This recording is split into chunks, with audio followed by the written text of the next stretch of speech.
Right now, a large-scale bronze sculpture is being crafted to honor a larger-than-life musical legend. Chuck Berry is hailed as the father of rock and roll. Berry's signature guitar work and brilliant showmanship have influenced every aspect of rock and roll music from the streets of St. Louis to the world. So when Bill McClellan of the Post-Dispatch wrote an article suggesting St. Louis honor Berry with a statue, it sparked the interest of KMOX radio host Charlie Brennan and entrepreneur Joe Edwards. My personal interest in getting involved with the Chuck Berry statue is there are a lot of reasons. One, he's just a really good friend, and I find him just a fascinating person. I mean, he's a real musical genius and poet, and what he has done, not just for music, which revolutionized culture around the world, but the fact that his music helped bring the races together. It helped bridge the white-black gap in 1955 when Maybelline came out. Statues don't come cheap, so Charlie Brennan hosted an on-air and online auction to raise money. Thank you for joining us, everybody. This is the second last hour of our Chuck Berry auction. Hey, you can bid on some of these items so we can put up a Chuck Berry statue in the loop. We have 2 close-up VIP tickets. This is either the first or the second row. And as St. Louisans are known to do, they rallied around the cause. There was just a great outpouring of support. People are sending in $50 checks, $20 checks. One person sent $3 bills in a letter. So this is all I can afford, but this is great for St. Louis. And it goes all the way up to $10,000 gifts. So there's great interest on individual level, on a corporate level, and just a community level.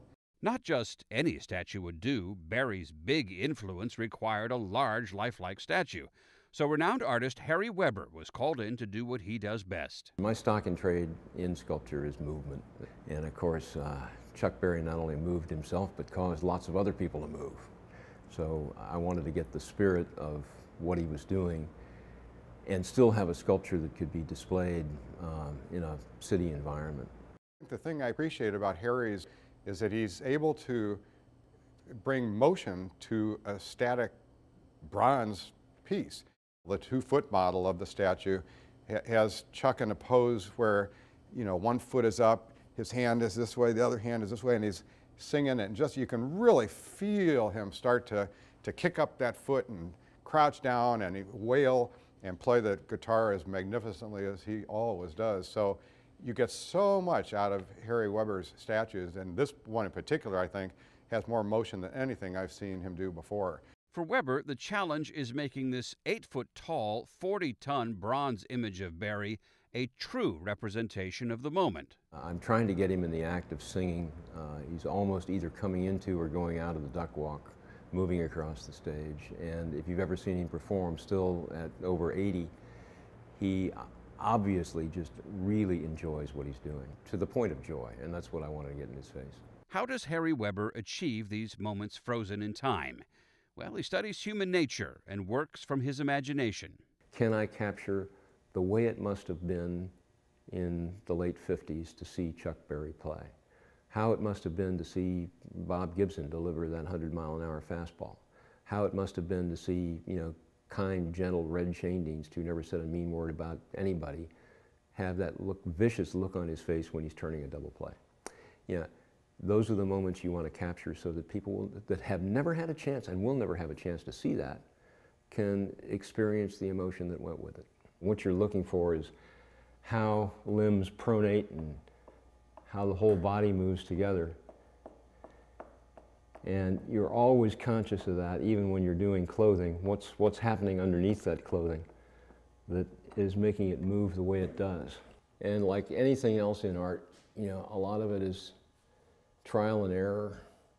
A lot of it is you try things whether they work or not. The nice thing about sculpture is you can go just rub it out and start again. It's like oil painting. You paint over if it doesn't work.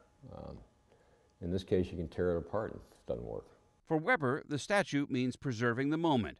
For Joe Edwards, the statue means preserving cultural heritage.